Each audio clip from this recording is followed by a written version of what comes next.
Bonjour à tous. Dans cette vidéo, on va parler de Renault, à la fois de Renault et de son partenariat donc avec Geely. J'avais envie de revenir donc là-dessus, et de Renault aussi avec Valeo. Je vais avoir besoin de la lecture en même temps parce que c'est assez dense et ça permet en fait de parler de Renault pour 2027 pratiquement. Donc il y a aujourd'hui 2023, 2024, 2025 et avant la fin de la décennie, clairement, il va y avoir une évolution du véhicule électrique et il y aura certainement une autre évolution encore plus technique au niveau des batteries.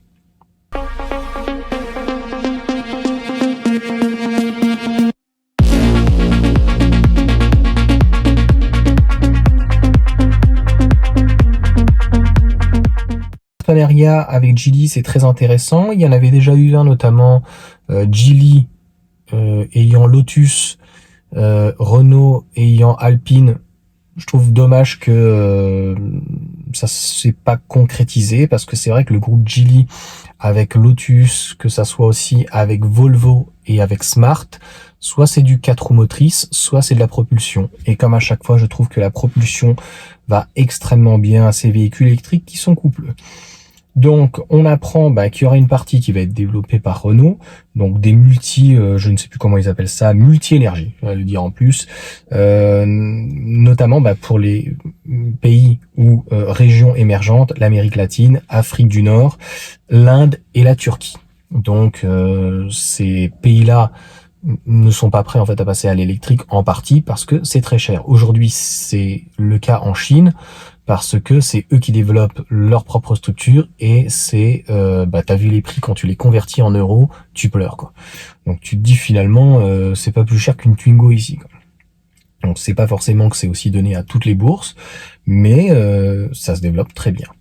Donc sur les architectures, cette partie-là, donc c'était très intéressant. Il y aura une plateforme qui vont appeler, donc se nommera donc Compact Modulaire CMA, mais ils ont prévu donc sur le segment D et E de faire avec Geely donc le Niagara Concept incarne ces futurs modernes. C'est je mettrai, je pense, en incrustation ce véhicule. C'est juste magnifique. Donc ça va être du 4x4, ça va être de l'hybride rechargeable, et puis donc surtout de l'électrique. Aujourd'hui, Renault avec le châssis de la Mégane, tout électrique, ils sont capables de faire de la Mégane et jusque on va dire entre le Qashqai et l'X-Trail. Donc le Nissan Ariya. Au-dessus, a priori, cette plateforme ne serait pas en capacité de faire des véhicules plus gros.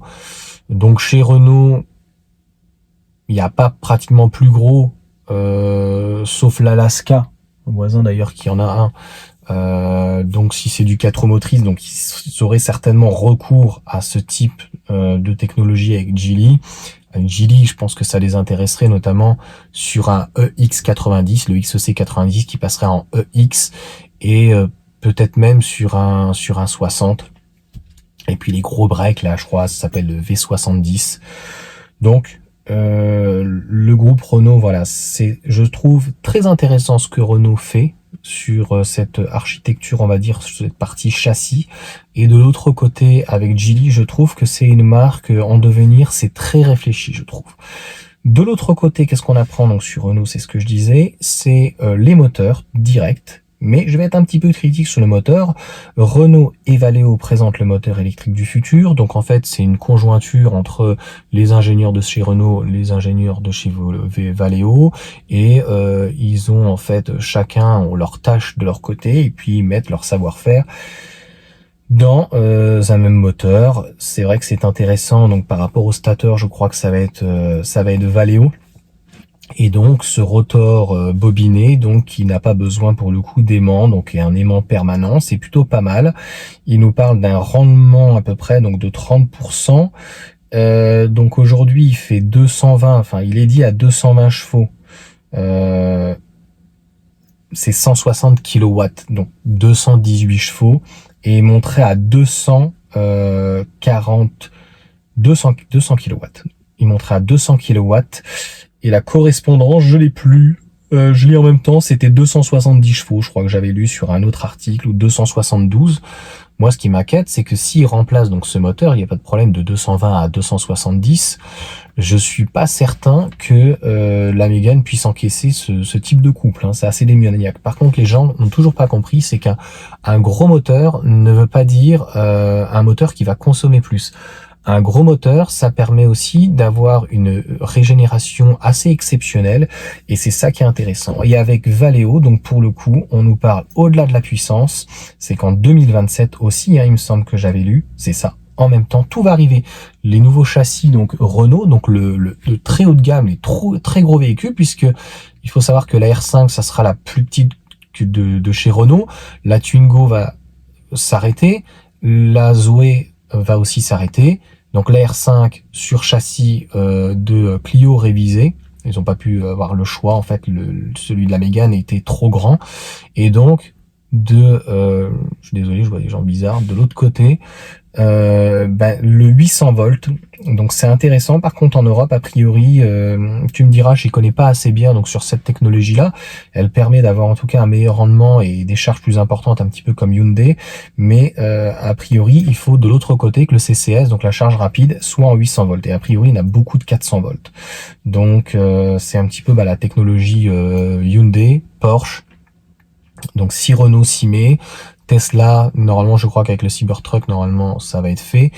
Et c'est que clairement du positif pour l'électrique et puis pour Renault, en espérant que les prix ne flambent pas. Mais je ne vois pas pourquoi ça serait le cas. Donc tu me diras, j'ai lu l'article, mais il t'explique juste qu'ils augmentent, que le rotor n'utilise pas de terre rare et donc impact carbone 30% inférieur. Et en fait, je sais plus, il parle de la puissance. Voilà, le E, il s'appelle, donc la nomenclature c'est E7A, est présenté comme un moteur 3e génération sur une tension système de 800 volts, soit le double de ce que l'on trouve sur les Renault électriques actuels.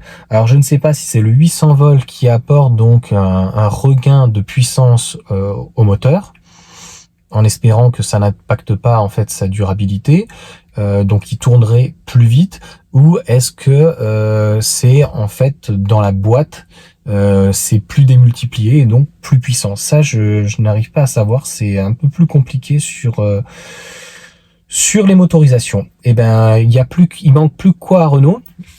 Une meilleure régène peut-être avec ce moteur-là, et puis un one pedal. Je pense qu'on est tous d'accord là-dessus. C'est clairement ce qui manque à Renault.